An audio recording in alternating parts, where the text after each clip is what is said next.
আষাঢ়ের হুটহাট বৃষ্টিতে ভিজে স্নান হয়ে গেল পিচ ঢালা রাস্তা। গাছপালা আর এসবের সাথে ভিজে একাকার হলো বোকা রানী রাহা। পুরো নাম রাদিহা তাজনীন। সবাই ভালোবেসে রাহা বলেই ডাকে। তবে একজন আছে যে কিনা ভালোবেসে অন্য নামে ডাকে, তবে রেগে গিয়ে যত পশু পাখি প্রাণী আছে ওদের নামেও ডাকে। শাড়ির আঁচল পেটে গুজে এক হাতে শাড়ি উঁচু করে ধরে আর এক হাতে জুতাগুলো নিয়ে বৃষ্টিতে ভিজে চুপচাপ হয়ে দরজার সামনে দাঁড়িয়ে কলিং বেল চাপল। 2 মিনিট পর মিসেস রোকেয়া দরজা খুলে দিয়ে ভেজা শাড়ি পরে এলোমেলো হয়ে দাঁড়িয়ে থাকা রাহাকে দেখে মাথায় হাত রেখে জিজ্ঞেস করলো, এই কি অবস্থা তোর? ভিজে টিজে আবার শাড়িও পরেছিস? জীবনেও তো তোকে শাড়ি পরতে দেখলাম না। রাহা নাক মুখ ফুলিয়ে চেঁচিয়ে বলল, আমাকে কি ভেতরে আসতে বলবে খালামণি, নাকি এখানেই দাঁড় করিয়ে প্রশ্ন করে যাবে? মিসেস রোকেয়া ব্যস্ত কণ্ঠে বলল। আরে না না, আয় আয়, ভেতরে আয়। রুমে ঢুকেই রাহা সোফাতে বসতে যাবে অমনি মিসেস রোকেয়া চেঁচিয়ে বলে উঠল, এই আগে শাড়ি চেঞ্জ করে আয়। ভিজে শাড়ি নিয়ে থাকলে জ্বর সর্দি বাঁধতে পারে। তারপর বিড় করে বলল, মেয়ে নিজেকেই সামলাতে পারে না, আসছে শাড়ি পরতে। রাহা রাগী লুকিয়ে খালামণির দিকে তাকিয়ে বলল, খালামণি, আমাকে রাগিও না বলে দিলাম। এমনিতেই মেজাজ খারাপ আছে, এই শাড়ি চক্করে পড়ে তো শেষ আমি। ছোট্ট রাহাকে ছোট বড় সবাই ভালোবাসে, এক প্রকার মাথায় তুলে রাখে। রাহা সবার উপর ছুরি ঘুরায়, একমাত্র একটা লোক ছাড়া রাহা কাউকে ভয় পায় না। আর সেই জমের বাড়িতেই আসছে সে এখন। জমের কর্মকাণ্ডে এখন হুলস্থুল বাজাচ্ছে ঠিক, কিন্তু তার সামনে কিছু বলবে তো দূরে থাক, দাঁড়াতেও হাঁটু কাঁপাকাঁপি শুরু হয়ে যায়। শুধু রাহা না, প্রায় সবাই তাকে ভয় পায়, কিন্তু তাও রাধি তাকে ছেড়ে কথা বলে না। পায়ে পা লাগিয়ে ঝগড়াঝাটি করবেই করবে। আর সেই মহাশয় হলো ইমতিয়াজ অসিউল তিশান। এমনিতে অনার্স ফাইনাল ইয়ারের স্টুডেন্ট হলেও পেশায় সে টিচার। প্রফেশনাল পর্যায়ে টিচার হতে পারেনি, তবে কোচিং সেন্টারের টিচার আপাতত। আর টিচাররা প্রায় সময় একটু রকচটা আর ভয়ঙ্কর হয়েই থাকে। তিশানের আম্মু রাহাকে শান্ত করার জন্য বলল, কি হয়েছে বল তো, মেজাজ খারাপ কেন আবার? রাহা জবাব দিল, আগে তোমার বান্দর ছেলেকে ডাকো, তারপর সব বুঝবে।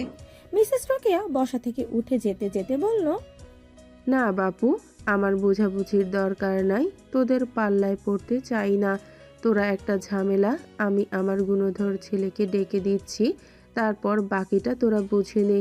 এরপর তোরা মারপিট কর আর চুল ছিঁড়াছিঁড়ি কর, সেটা তোদের ব্যাপার। আর খবরদার, বিচার করার জন্য আমাকে ডাকবি না বলে দিলাম। রাহা মুখ ভেঙচি মেরে বলল, বললেই হলো নিজের গুণধর পুত্র অন্যায় করতে পারবে আর উনি বিচার করতে পারবে না? তোরা দুইটাই শয়তানের হাড্ডি, আমি কার বিচার করব? কথাটা বলতে বলতেই তিশানের রুমের দিকে গেল মিসেস রোকেয়া তিশানকে ডাকতে। বাহিরে বৃষ্টি, সবুজ শ্যামল রুমটা গাছগাছালি দিয়ে একদম রুমকে জঙ্গল করে রেখেছে। যে কেউ দেখলেই বুঝে যাবে ছেলেটা গাছপ্রেমী। রুমে হালকা সাউন্ডে একটা গান চলছে। তিশান খুব মনোযোগ দিয়ে ল্যাপটপে কাজ করছে। মিসেস রোকেয়া রুমে এসে নক করলো। তিশান ল্যাপটপের স্ক্রিনে নজর রেখে জিজ্ঞেস করলো, হ্যাঁ আম্মু, কিছু বলবে? এই সময় তিশানের বোন তানিয়া বাসায় থাকে না, কোচিং এ থাকে। তাই এই মুহূর্তে মা ছেলে ছাড়া বাসায় কেউ নাই। আর তিশানের রুমে অন্য কেউই আসার কথা না, তাই তিশান না দেখেই বুঝলো তার মা এসেছে। মিসেস রোকেয়া হালকা রেগে বলল, আমি যাব না, তুই আয়। রাহা এসেছে নিজের নাজেহাল অবস্থা করে, কেন যে মেয়েটাকে এত ঝামেলায় ফেলিস? তিশান এবার মায়ের দিকে কড়া নজরে তাকিয়ে বলল, ওর কিছু হলে কেন তোমার মনে হয় যে আমি করেছি? আর শোনো, মেজাজ খারাপ করে দিও না। তোমার বোনের মেয়ে নিজেই নিজের এমন হাল করে, পরে তোমরা আমাকে দোষারোপ করো। তিশানের আম্মু জোর গলায় বলল, জানি না এত কিছু, তোরে ডেকেছে, যা এখন যে নিশ্চয়ই আবার দুইটা মিলে চুলোচুলি করবি, কর, কিন্তু তোদের মাঝে আমাকে টানবি না বলে দিলাম। তিশান হাসি দিয়ে বলল, আম্মু বুঝি ভয় পাচ্ছ? তো ভয় পাবো না? তোদের মতো বজ্জাতদের ভয় না পেয়ে উপায় আছে? তিশান এবার নিজের কাজে মন দিল। সে যে এতক্ষণ এত কথা বললেও এটাই বেশি। সচরাচর সে এত কথা বলে না, আর বেশি কথা বলাটাকেও পছন্দ করে না, কিন্তু এই অপছন্দের কাজটাই রাদি ওর সাথে বেশি করে। তিশান ফের ভাবনায় গিয়ে জিজ্ঞেস করলো, যাই হোক, কে যেন আসলে বললে? মিসেস রোকেয়া দাঁত কিরমির করে বলল, তোর খালাতো বোন এসেছে, তোর ঝগড়া করার পার্টনার, যার সাথে এই জীবনে কোনো 7 জনমের তোর ভাব হবে না। তিশান কিচ্ছু বলল না। মিসেস রোকেয়া এবার চলে যেতে যেতে বলল, কেন ডাকছে দেখে যা। তিশান মাকে ডেকে বলল, এই শোনো আম্মু, আমি যাব মানে? যার দরকার তাকে বলো আমার কাছে আসতে। এই শুরু হয়েছে, সে বলবে তোকে যেতে আর তুই বলবি তাকে আসতে, তারপর শুরু হবে তোদের গৃহযুদ্ধ। গেলাম আমি, যা খুশি কর গিয়ে তোরা। কথাগুলো বলতে বলতে তিশানের রুমে চলে গেল। তিশানের রুম ছেড়ে ড্রয়িং রুমে যেতেই রাহা জিজ্ঞেস করলো, কি গো, কই তোমার ছেলে? মিসেস রোকেয়া চেঁচিয়ে বলল, বলেছে যার দরকার তাকেই যেতে, সে নাকি আসতে পারবে না। এখন তুই যা, গিয়ে যুদ্ধ বাঁধা। রাহার রাগে ফুলে ফেপে তিশানের রুমের দিকে গেল। তিশান আগের মতোই কাজ করছে। এতক্ষণ যে তার মায়ের সাথে এত কিছু নিয়ে কথা বলল, কিংবা কেউ একজন এসেছে তার কাছে বা তাকে ডেকেছে, এসবের কোনো কিছুতেই তার কোনো খেয়াল নেই। রাধে রুমে ঢুকতে নিবে অমনি তিশান রাহাকে থামিয়ে দেয়, গম্ভীর কণ্ঠে বলে, এই থাম। রাহা রাগে দাঁত কটমট করে কোনো রকমে জিজ্ঞেস করলো। কেন? তিশান এবার রাধের দিকে তাকিয়ে বলল, নিজেকে কখনো দেখিস না নাকি আয়নায়? এমনিতেই তো বাঁদরের মতো চেহারা, আবার পরেছিস শাড়ি। আচ্ছা যাই হোক, ওই হিসাব বাদ। এখন কথা হলো, এইসব ভিজা নোংরা শাড়ি কাপড় পরে পেত্নির মতো লুক নিয়ে আর যাই হোক আমার রুমে আসার অনুমতি নেই। পরিষ্কার হয়ে আয়, তারপরে ভেবে দেখবো তোকে রুমে ঢুকতে দেবো কি না। তিশানের কথায় রাহা অপমানিত হয়ে কেঁদে কেটে ড্রয়িং রুমে পায়চারি শুরু করে দিল। তানিয়া কোচিং থেকে এসে রাহার এই অবস্থা দেখে জিজ্ঞেস করলো। কি রে, কি হয়েছে?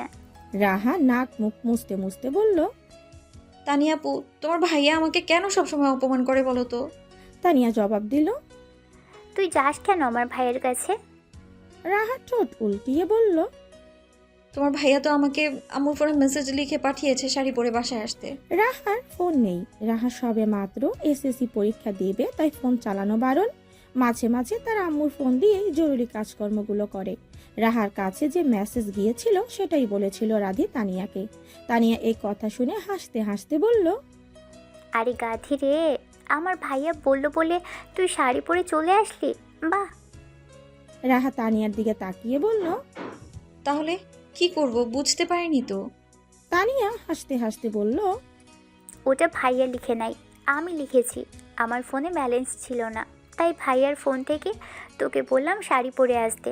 আজকে আমাদের সবার প্ল্যান ছিল সবাই শাড়ি পরবো, কিন্তু যা বৃষ্টি শুরু হলো। তানিয়ার কথা শুনে রাহার যেন আরো কান্না পেল। সে বোকা বনে গেল। মেয়েটা সব সময় বোকা হয়, আর মানুষ তাকে বোকা বানায়। রাহার রাগে আর এক মুহূর্ত থামলো না, দৌড়ে উঠে বের হয়ে গেল বাসা থেকে। তানিয়া থমকে বসে রইল। তানিয়া বুঝতে পারলো মেয়েটা কষ্ট পেয়েছে হয়তো, কিন্তু তার ভাই যে এত কিছু বলবে আর রাহাও যে ভাইয়া বলেছে ভেবে শাড়ি পরে দৌড়ে এই বৃষ্টিতে চলে আসবে, কে জানতো।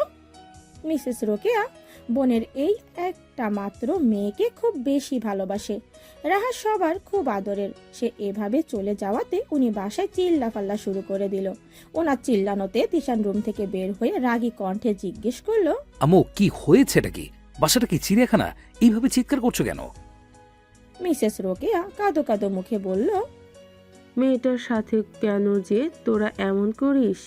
তিশান ভ্রু কুচকে জিজ্ঞেস করলো।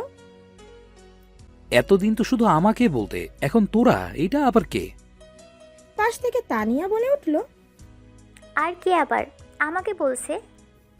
মিসেস রোকেয়া বলল। তো বলবো না, তোরা মেয়েটার সাথে সব সময় এমন করিস? তানিয়া হাসতে হাসতে বলল। তোমার আদরের বোনের মেয়ে এত বোকা কেন? তোরা বোকা বানাবি, আর সে বোকা হলেই বলবি বোকা কেন? মামের এমন তর্কে তিশানি এবার ধমকে উঠে বলল। শাট আপ প্লিজ, এইসব চিল্লাফাল্লা নিতে পারতেছি না। ওই নাটকেরা বলবে আর আমার বাসায় না আসতে। সে আসলেই বাসায় এত ঝামেলা হয়। তিশানের কথায় তানিয়া চোখ টিপ টিপ করে বলল। ভাইয়া, তুমি এত সিরিয়াস হয়ে যাচ্ছ কেন? আমি তো মজা করছিলাম, কিন্তু তুমি তো দেখি সত্যি সত্যি রাহাকে অপমান করছো। তিশান ঘাড় ঘুরিয়ে তানিয়ার দিকে তাকিয়ে বলল। তাহলে করবোটা কি? তানিয়া স্বাভাবিক ভঙ্গিতে বলল। আসলে ওর তো দোষ নেই, আমার ভুল। আমি ভুল করে তোমার ফোন দিয়ে মেসেজ দিয়েছিলাম, আর সে ভেবেছে তুমি মেসেজ দিয়েছো, তাই তো দৌড়ে শাড়ি পরে চলে এসেছে। তানিয়ার কথাতে তিশান চুপসে গেল, আর কিছু বলল না। চুপ করে রুমে চলে গেল। তানিয়া ফোন হাতে নিয়ে রাহার আম্মুর ফোনে কল করলো, জানতে চাইলো রাহা বাসায় গিয়েছে কিনা। রাহার আম্মু জানালো রাহা এখনো বাসায় যায়নি। রুম থেকে তিশান তানিয়াকে জিজ্ঞেস করে জানতে পারলো রাহা বাসায় যায়নি এখনো। তিশান এক মুহূর্ত দেরি না করে বেরিয়ে গেল এই বৃষ্টির মধ্যেই। বৃষ্টি থামার কোনো লক্ষণ নেই। রাহা শাড়ি গুটিয়ে রাস্তার পাশে একটি দোকানে দাঁড়িয়ে আছে। দোকানটিতে লোক সংখ্যার ভিড় নেই তেমন, যে কারণে স্বস্তি নিয়ে দাঁড়ানো গিয়েছে। বৃষ্টির হালকা ছিটা রাহার শরীরে পড়ছে, যদিও আগে থেকেই প্রায় সম্পূর্ণ ভিজে আছে সে। এখন বৃষ্টির ফোঁটাগুলো ভালো লাগছে, কারণ রেগে থাকা শরীরে ঠান্ডার প্রলেপ দিচ্ছে। তিশান গাড়ি নিয়ে বের হয়ে গেল হন হন করে। রাগে তার শরীরে আগুন জ্বলছে এখন। তিশানের মনে হয় রাহা সব সময় একটু বেশি বেশি করে, যেটা তিশানের একদম পছন্দ না। তার কথা হলো রাহা মেয়ে মানুষ, আর সে যথেষ্ট বড় হয়েছে। কয়েকদিন পর এসএসসি পরীক্ষায় বসবে, তাকে কেন সবাই এভাবে মাথায় তুলে রাখবে? আর সেই বা কেন সবার মাথায় উঠে বসে থাকবে? এগুলো বলতে গেলেই তিশানের সাথে রাহা সহ পুরো 14 গোষ্ঠী লেগে যায়। কিন্তু তিশান তো ছেড়ে দেওয়ার পাত্র নয়। 14 গোষ্ঠী রাহাকে এক্সট্রা ভালোবাসলেও তিশানকে মানে তার ভয় পায়, এমনকি শ্রদ্ধার পাত্র হিসেবেও রাখে। আর তিশানকে বোঝানোর চেষ্টা করে যে রাহা তো বাচ্চা একটা মেয়ে, তাই তাকে একটু আদরে রাখা হয়। কিন্তু তিশান সেটা মানতে রাজি নয়। মেয়েদের এক্সট্রা ন্যাকামো তার পছন্দ নয়। তিশানের কাছে মেয়ে মানেই নম্র, ভদ্র, চুপচাপ স্বভাবের হওয়া চাই। কিন্তু রাহা ঠিক তার উল্টোটা, সব সময় তিশানের মাথা খায়। আর যত ঝামেলা সব যেন তিশানের সাথে এসেই তাকে বাঁধাতে হয়। এই যে এখন একটা ঝামেলা বাঁধিয়ে চলে গেল বের হয়ে এই বৃষ্টির মধ্যেই। রাগ কি আর তিশানের শুধু শুধু হয়? মুনতাহারা বেগমের নাম্বার ট্রাই করতে করতে তিশান গাড়ি চালাচ্ছিল, আর রাস্তার মাঝে মাঝে নজর দিচ্ছিল। মুনতাহারা বেগম মেয়ের এর ভাবে রাগ করে বের হয়ে যাওয়ার কথা শুনে তো বাসায় কান্নাকাটি শুরু করে দিল। মহিলাদের এই আরেক স্বভাব, একটুতেই একদম হুলস্থুল বাঁধিয়ে দেয়। এটাও তিশানের একদম পছন্দ না। কিন্তু কি করবে, তার মা, খালা, চাচি, ফুপু সবাই যে এই একই রকমের, কাউকে তো আর ফেলে দেওয়া যাবে না, তাই সহ্য করে। মুনতাহারা বেগম তিশানের ফোন কল রিসিভ করেই কান্নাকাটি শুরু করে বলতে লাগলো। তিশান, বাপ আমার, মেয়েরে পেয়েছিস? তিশান রাগে দাঁত কিরমির করছে। সে এসব একদমই সহ্য করতে পারে না, কিন্তু সম্পূর্ণ ফ্যামিলি মিলে তাকে এসব ঝামেলাতে ফেলে। তিশান শান্তিপ্রিয় মানুষ, যত চুপচাপ আর নীরবতা পালন করতে পারে ততই তার শান্তি। আর সেও পছন্দ করে এরকম ধরনের মানুষদেরকেই। কিন্তু কপাল করে সে তার ফ্যামিলিদের পেয়েছে যারা তিশানের ঠিক বিপরীতটা। মুনতাহারা বেগমের কথাতে তিশান জবাব দিতে নেবে অমনি খেয়াল করো রাহা দাঁড়িয়ে আছে একটা দোকানের সামনে। রাহার আম্মুকে জানালো যে, আন্টি, কান্নাকাটি করা বন্ধ করো, তোমার ন্যাকামেকে পাওয়া গিয়েছে। ফোনটা কেটে দিয়েই তিশান গাড়িটা দোকানের সামনে এনে থামালো। রাহা তিশানকে দেখেই অন্যদিকে তাকিয়ে রইল। তিশান ভেবেছে রাহা হয়তো দেখেই দৌড়ে চলে আসবে, কিন্তু না, সে আসছে না দেখে গলার স্বর চেঁচিয়ে ডাকলো। এই জঙ্গলি, তাড়াতাড়ি গাড়িতে এসে বস। রাহা ডাকটা শুনলো আর বুঝলো সে তাকেই রাখছে, কারণ তিশার কখনোই রাহাকে ভালো নামে ডাকেনি। রাহা আশাও করে না সে তিশান তাকে ভালো কোনো নামে কিংবা তার নামেই ডাকবে। তিশান সব সময় রাহাকে এসব নামেই ডাকে। তিশানের ডাকেও রাহা আসছে না দেখে তিশানের রাগ মাথায় উঠে গেল। বৃষ্টির মধ্যেই গাড়ি থেকে নেমে হনহনিয়ে রাহার কাছে গিয়েই রাহার এক হাতের মধ্যে শক্ত করে ধরে কোন রকমে টেনে হিচড়ে গাড়িতে নিয়ে ধাক্কা মেরে ঢুকিয়ে দিল। রাহার চোখ ছলছল করছে। তিশানের মতো এমন একটা ছেলে এত শক্ত করে হাত ধরে যেভাবে টেনে টুনে নিয়ে আসলো, তার উপর আবার রাগের মাথায়, তাহলে তো ব্যথা লাগারই কথা। রাহার ব্যথায় চোখে পানি চলে আসার মতো অবস্থা। তা না হলে অপমান কিংবা অন্য কিছুতে আর তার চোখে পানি আসে কম, কারণ সে তিশানের অপমান নিতে নিতে এখন এগুলা ডাল ভাত হয়ে গেছে। রাহাকে গাড়িতে বসিয়ে দিয়ে তিশানও গাড়িতে বসে গাড়ি ছাড়লো। রাগে কটমট করে বলল, দামড়া একটা ছেলে আমার মতো একটা মশারে এমনি হনুমানের মতো টেনে হিঁচড়ে নিয়ে আসলে আমার বেঁচে থাকার কি আর আশা করা যায়? তিশান সামনের রাস্তায় চোখ রেখে ড্রাইভিং করতে করতে তেজ নিয়ে বলল, বেঁচে থেকে কি দরকার তোর? শুধু শুধু বেঁচে থেকে অক্সিজেন নষ্ট করছিস। রাহা চোখ মুখ ফুলিয়ে বলল, আর আপনি অক্সিজেন বাড়াচ্ছেন তাই না? শুধু শুধু পৃথিবীতে আছেন আপনি, কোনো মিষ্টতা নেই যার মধ্যে। সে পৃথিবীতে বেঁচে থেকে পৃথিবীকে কেন তেতো করছে? তিশান ধমকে উঠে বলল, জাস্ট শাট আপ। বড়দের মুখে মুখে তর্ক করিস না, বেয়াদব। কথা বললেও তো একটা কথাও শুনিস না। বলেছি গাড়িতে আসতে, আসলি না বলেই তো টেনে হিচড়ে নিয়ে আসতে হলো। তোর তো আবার ভালো কথা হজম হয় না। রাহা এবার বেশ জোরালো কণ্ঠে বলল, কেন কেন আসবো গাড়িতে? তখন না আমার ভিজে নোংরা শাড়ি নিয়ে আপনার রুমে গেলে আপনার রুম আবর্জনাতে গন্ধ হয়ে যাচ্ছিল। তাহলে এখন কেন আপনার গাড়িতে বুঝি সেটা হচ্ছে না? তিশান আর কিছু বলল না। রাগে গাড়ির স্পিড বাড়িয়ে দিয়েই হন হন করে চলছে। পারছে না রাহাকে ধাক্কা মেরে গাড়ি থেকে বের করে দেয়।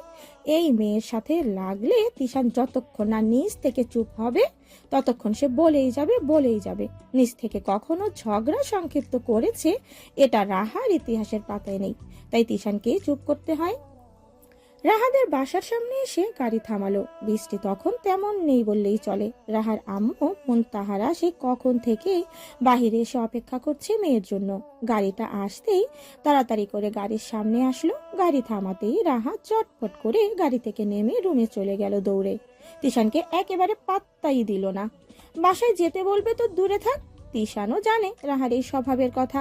মাঝে মাঝে তিশানের গা ঘেঁষে পায়ে পা রেখে ঝগড়া করে, আর মাঝে মাঝে একেবারে আগাগোড়া সম্পূর্ণ ইগনোর করে। আবার একটু পরেই এমন ভাব করবে যে তাদের মধ্যে কোনো ঝগড়াঝাটি কিছুই হয়নি।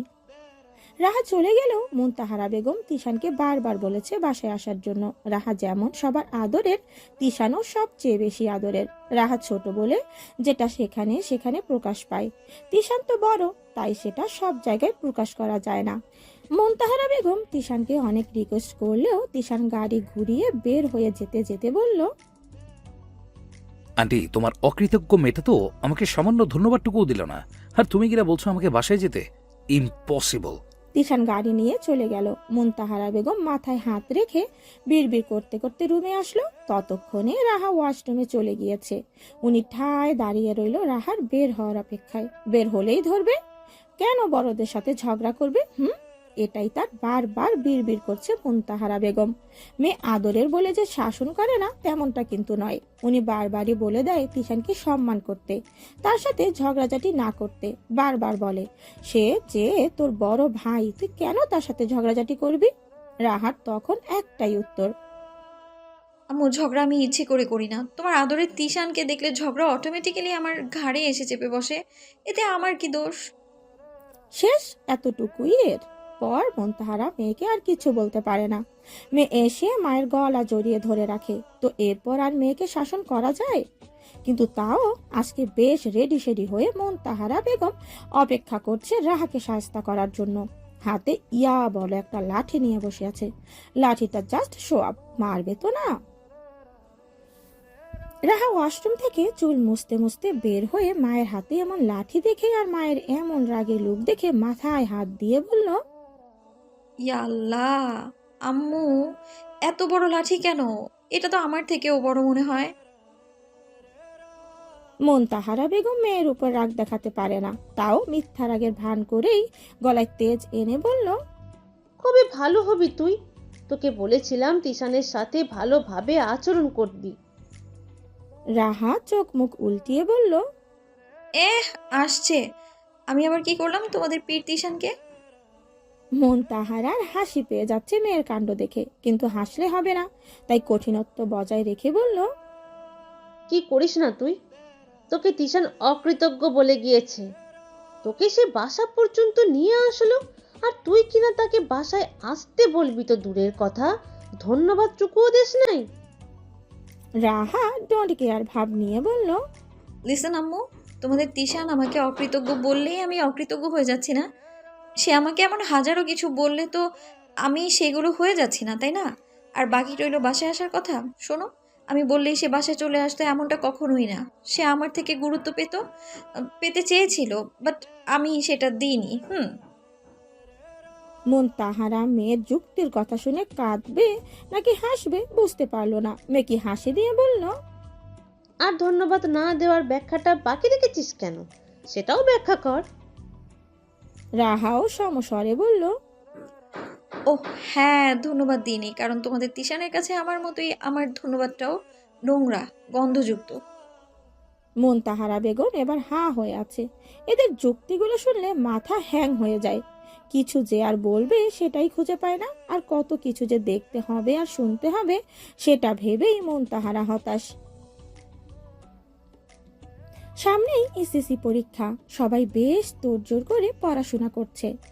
প্রি টেস্ট এক্সামে 2 সাবজেক্টে ফেল করেছে রাহা। সেটা নিয়ে এ বাসা ও বাসা, পাড়া প্রতিবেশী, আত্মীয় স্বজনরা কম কথা শোনায়নি মেয়েটাকে। সবার একই কথা, রাহার বাবা এত ব্রিলিয়ান্ট একজন মানুষ যে কিনা ছোট থেকে সবসময় ফার্স্ট ক্লাস হতো, আর তার মেয়ে কি করে এত গাধা হতে পারে? মানবিকের স্টুডেন্ট কিনা ফেল করে, তাও 2টা সাবজেক্টে। সবার একই প্রশ্নের জবাব রাহার বাবা সুন্দর সাবলীর ভাষায় দিয়েছে। সে বার এক্সামের সময় মেয়েটার প্রচন্ড পরিমাণে জ্বর থাকার কারণে এক্সামে খারাপ করেছে। তাছাড়া ফেল করার মতো স্টুডেন্ট রাহা না। অবশ্য রাহা খুব ভালো স্টুডেন্টও না। দুনিয়ার কিংবা ক্লাসের সব স্টুডেন্ট তো আর ভালো হয় না, এদের মধ্যে কিছু তো থাকে যারা দুর্বল। সেই তাদের মধ্যে রাহাও একজন। তবে এ নিয়ে রাহার কোনো আফসোস নেই। তার কথা হলো কোনো রকমে ইন্টারমিডিয়েট পাশ করে সংসার করা শুরু করে দেবে। আসলে যার যেমন লক্ষ্য তেমনই আর কি। কিন্তু রাহার বাবা মায়ের ইচ্ছে ছিল মেয়ে বিরাট কিছু করবে, একটাই সন্তান তাদের। এই একজনই যদি কিছু করতে না পারে তাহলে জীবনে কিভাবে চলবে? মেয়ের মুখের দিকে তাকিয়ে মেয়েকে জোর জবরদস্তি করে পড়াশোনা ভালো করার জন্য। এদিকে তিশান, যে কিনা মহা ব্রিলিয়ান্ট একজন, নিচে যেমন পড়াশোনায় ভালো তেমনি পড়ায়ও ভালো। বাসার মধ্যে আলাদা একটা বেশ বড়সড় ফাঁকা রুমে কোচিং সেন্টার চালায়। ছেলে মেয়ে উভয়কেই পড়ায়। উদ্দেশ্য একটাই, ছেলে মেয়েগুলোর ভবিষ্যৎ উজ্জ্বল হবে। রাহার আম্মু মুনতাহারা বেগম আগে অনেকবার বলেও তিশানের কাছে মেয়েকে দিতে পারেনি পড়ানোর জন্য। দিতে না পারার কারণ হলো মেয়ে নিজেও রাজি হয় না। সে স্কুল টিচারের কাছে সব ফ্রেন্ডদের সাথেই পড়বে। তিশান নিজেও রাহাকে পড়াতে তেমন মত দিত না, কারণ বরাবরের মতোই তিশান রাহাকে পার্সোনালি তেমন পছন্দ করে না। পছন্দ না করার কারণ আলাদা কিছু না, কারণগুলো শুধু রাহার জন্য না, সবার জন্য। যারা খুব চঞ্চল আর একটু উড়নচন্ডী টাইপের, তিশান তাদেরকে পছন্দ করে না, তাই রাহাকেও তার পছন্দ নয়। কিন্তু এতদিন যাই করুক, এবার রাহা এক্সাম খারাপ করাতে মুনতাহারা বেগম আদা জল খেয়ে পড়েছে মেয়েকে তিশানেরই পড়াতে হবে। রাহার আম্মুর একটাই কথা, যে এত স্টুডেন্ট পড়াতে পারিস আর আমার মেয়েকে পড়াতে তোর সমস্যা? তিশান না করতে পারলো না, কারণ এখানে না করে দেওয়াটা অভদ্রতা হবে। নিজের মায়ের বোন আন্টি যদি এভাবে বলে তাহলে কি আর না করা যায়? তবে আগে থেকে সতর্ক করে দিয়ে বলল, তোমার মেয়েকে বলে দেবে বাসায় যা করার করুক, কিন্তু আমার কাছে আসলে যেন ভদ্র মেয়ের মতো থাকে। এখানে সে ছাড়াও আর অনেক স্টুডেন্ট থাকবে, তাই অবশ্যই ভদ্র হয়ে থাকতে হবে। মুনতাহারা বেগম তিশানকে আশ্বাস দিয়ে বলল রাহাকে উনি বুঝিয়ে শুনিয়ে পাঠাবে। রাহা বারান্দায় দোলনা খেতে বসে পা নাচাচ্ছে আর কানে হেডফোন গুঁজে গান শুনছে, গুনগুন করে নিজেও গাইছে। মুনতাহারা বেগম মেয়ের এই হেয়ালিপনা দেখে অবাক না হয়ে পারল না। যার কিনা সামনে এক্সাম, তার উপর ফেল করে বসে আছে, সে কিনা এত চিন্তামুক্ত হয়ে বসে আছে। মুনতাহারা বেগম মেয়েকে ডেকে বলল, ইয়া মাবুদ, আমারে কি একটা সন্তান দিলে তুমি। মা, তোর কি একটুও চিন্তা হয় না? চোখের সামনে মায়ের এমন আহাজারি দেখে রাহা কান থেকে হেডফোন খুলে দাঁত কেলিয়ে বলল, আহা আম্মু, চিন্তা কিভাবে হতো বলো তো? তুমিও তো সবসময় দোয়া করো, হে আল্লাহ আমার মেয়েকে যেন কোনো রকম চিন্তা ভাবনা ছুতে না পারে, সব বালা মুসিবত থেকে তুমি রক্ষা করো। তো এই দোয়া যে করো, তাহলে চিন্তা আমাকে ছুতে আসবে কি করে বলো তো? মুনতাহারা বেগম মাথায় হাত রেখে বলল, তোকে যুক্তিবাদী হওয়া দরকার ছিল। তুই যে পরিমাণ যুক্তি দিয়ে কথা বলতে পারিস। রাহা কিছুটা আয়েশ করে বসে মায়ের দিকে তাকিয়ে হাসলো। মুনতাহারা মেয়ের হাসিকে বুড়ো আঙ্গুল দেখিয়ে বলল, হাসাহাসি বন্ধ কর, উঠে রেডি হয়ে পড়তে চা। রাহা এক লাফে দোলনা থেকে উঠে গিয়ে বলল, পড়তে যা মানে? কই যাবো পড়তে? মন্তাহারা জানে মেয়ে তার পড়ার কথা শুনলেই সাপের মতো ফনা তুলে, কিন্তু এই মুহূর্তে সাপের বিষ দাঁত কেটে দিতে হবে, তা না হলে মেয়ে এমন করতে থাকলে পরীক্ষায় ডাব্বা মারবে শিওর। কিছুটা ধমকিয়ে বলল, তোর খালামুনির বাসায় যা, তিশানের বিকেলের ব্যাচের সাথে পড়ে নিবি। রাহাকে দু লাফে রুমে চলে যেতে যেতে বলল, তোমাদের পীর তিশানের কাছে আমি কখনোই পড়বো না। কথায় কথায় আমাকে অপমান করে শালা হারামজাদা। মেয়ের মুখের ভাষা শুনে মাথায় হাত বেচারা মন্তাহার। মেয়ে তার একরোখা, তাই তাকে ধমকিয়ে কখনো কোনো কিছু আদায় করা যায় না। তাকে আদর করে সুন্দর করে বললে সে সব পারে, সব করে। আর তাই মন্তাহারা মেয়েকে সুন্দর করে বুঝিয়ে বলল, মা না ভালো, এক্সামটা শেষ হলেই আর তিশানের কাছে পড়তে হবে না। তিশান তো তোকে শুধু শুধু অপমান করে না, তুই একটু সুন্দর করে চলাফেরা করলেই তো সে তোকে ভালোভাবে বোনের মতো আদর স্নেহ করত। রাহা চিৎকার করে বলল, ওই ঘাটতেরার আদর স্নেহ আমার লাগবে না। এখন গেলে দেখা যাবে সবার সামনে আমাকে কোনো কিছু কথা শুনিয়ে দেবে আবার। মন্তাহারা বেগম বুঝলো যে রাহা কথাটা ভুলে বলেনি। তিশান আসলেই সব সময় মেয়েটার সাথে এমন করে, ধমকায়, অপমান করে। কখনো ভালো করে দুটো কথা বলেছে কিনা সন্দেহ। মন্তাহারা রাহাকে আর কিছু না বলে তিশানকে কল করে বলল, তিশান বাবা, রাহাকে এবার আর বকাঝকা করিস না। তোর বকাঝকার জন্য তোর কাছে যেতে চাচ্ছে না। তোর কাছে না গিয়ে পড়লে পরীক্ষা যদি খারাপ করে আমাদের মান সম্মান কিছু থাকবে বল? তিশান ফোনের ওপাশ থেকে বলে উঠল, মান সম্মান থাকবেই বা কি করে, জঙ্গল থেকে তুলে আনছো তো জঙ্গলি একটা। মন্তাহারা বেগম তিশানকে ধমকে উঠে বলল, নেক্সট টাইমে এসব কথা যেন আর না শুনি তিশান। আমার মেয়েকে পড়াবি না সেটা মুখে বলে দিলেই হতো, তা না করে এসব আমার মেয়েকে বলার সাহস তোকে কে দেয়? এক নিঃশ্বাসে কথাগুলো বলে মন্তাহারা কলটা কেটে দিল। মেয়ে তার ভীষণ যত্নের, মেয়েকে কেউ কিছু বললে সেটা মেনে নেওয়া সম্ভব না। তিশান বুঝলো আন্টি রেগে গিয়েছে, কি করবে এখন? আন্টি তার ভীষণ প্রিয়, মায়ের পরে এই আন্টি তার বন্ধুর মতো। তবে মেয়েটাকে নিয়ে একটু সমস্যা, তার ছেড়া আর কোনো সমস্যা নেই তিশানের। ততক্ষণে বাসায় স্টুডেন্টরা চলে এসেছে। তিশান কি করবে বুঝতে না পেরে তানিয়াকে ডেকে বলে গেল স্টুডেন্টের একটু পড়া দেখিয়ে দিতে।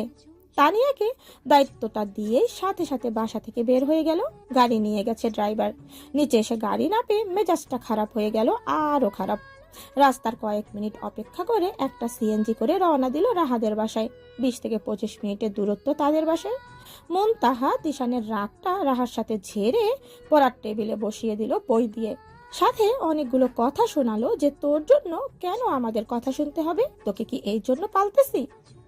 রাহা অবশ্য এই কথা এক কান দিয়ে নিয়ে অন্য কান দিয়ে বের করে দেয়। সে জানে তার আম্মু রাগ করলে এসব বললেও একটু পর পর ঠিক হয়ে যাবে। এর মধ্যেই রাহার আম্মু মিস্টার শফিকুল ইসলাম আমেরিকা থেকে কল দিল। রাহার আম্মু ফোনটা এনে রাহার বইয়ের মাঝে রেখে দিল। রাহা ফোন কল রিসিভ করে সামনে ধরে বলল, আব্বু আসসালামু আলাইকুম, ভালো আছো? ওপাশ থেকে হাসি মাখা মুখে জবাব আসলো, জি আম্মুজান, ভালো আছি। তুমি কেমন আছো? আম্মু আমাকে বকাবকি করতেছে। আব্বু আমি কিভাবে ভালো থাকি বলো তো? শরীফুল মুনতাহার উদ্দেশ্যে বলল, এই মোম, তুমি আমার মেয়েকে বকাবকি করতেছো কেন? ঘর ঝাড়ু দিচ্ছিল সে, হাতে ঝাঁটা নিয়েই তেড়ে মেরে এগিয়ে আসলো। একদম মেয়ের হয়ে সাফাই গাইবে না বলে দিলাম। মেয়েকে যে ছোট্টটি দেখে গেছো বলেই কি সে এখনো ছোট রয়েছে? এখনো যে মেয়েকে এভাবে আহ্লাদ করো, দুদিন পর মেয়েকে বিয়ে দিয়ে বিদায় করতে হবে। তাদের কথার মাঝেই তিশান এসে উপস্থিত হলো। তিশান আসতেই ফোনটা হাতে নিয়ে শরীফুলকে সালাম দিয়ে কথা শুরু করলো। কিছুক্ষণ আগেই এক পশলা বৃষ্টি হয়ে গিয়েছে, যে কারণে রাস্তাঘাট ভিজে আছে। পাকা রাস্তা হওয়াতে কাদামাটির দেখা পাওয়া যায় না তেমন। তিশান রাস্তার এক পাশ ধরে দ্রুত পায়ে হাঁটছে। রাহা কোনো রকমে কাঁধে ব্যাগ ঝুলিয়ে তিশানের হাঁটার সাথে দৌড়াচ্ছে, তাও যেন তিশানের সামনে হেঁটে পারছে না বেচারি। হাঁপাতে হাঁপাতে কোনো রকম দৌড়ে তিশানের সমান সমান থাকার চেষ্টা করছে, আর মনে মনে তিশানকে ইচ্ছে মতো গালমন্দ করছে। দাঁত কিরমির করে বলল, তিশান্নার বাচ্চা, হাঁটার এই অবস্থা, দৌড়ালে যে কি হয় আল্লাহই জানে। রাহা বিড়বিড় করতে করতে হাঁটছিল। অমনি তিশান ফট করে কিছুটা পেছনে নেমে রাজির কাছ থেকে ব্যাগটা টেনে নিয়ে ফের হাঁটা ধরলো। রাহা কিছুটা হালকা হলো, একটা দুষ্ট হাসি দিয়ে মনে মনে বলল, আরে গালি তো কাজে দিয়েছে, এই জন্যেই ব্যাগটা নিয়ে একটু হালকা করলো। যাক, এই ব্যাগটা তাহলে ভালো মাঝে মাঝে। সম্পূর্ণ রাস্তা হেঁটেই বাসা অবধি আসলো দুজন। বৃষ্টির মধ্যে এই রাস্তায় গাড়ি একদমই পাওয়া যায় না। বাসার দরজায় পৌঁছাতেই দেখলো দরজার সামনে দাঁড়িয়ে আছে একটা মেয়ে।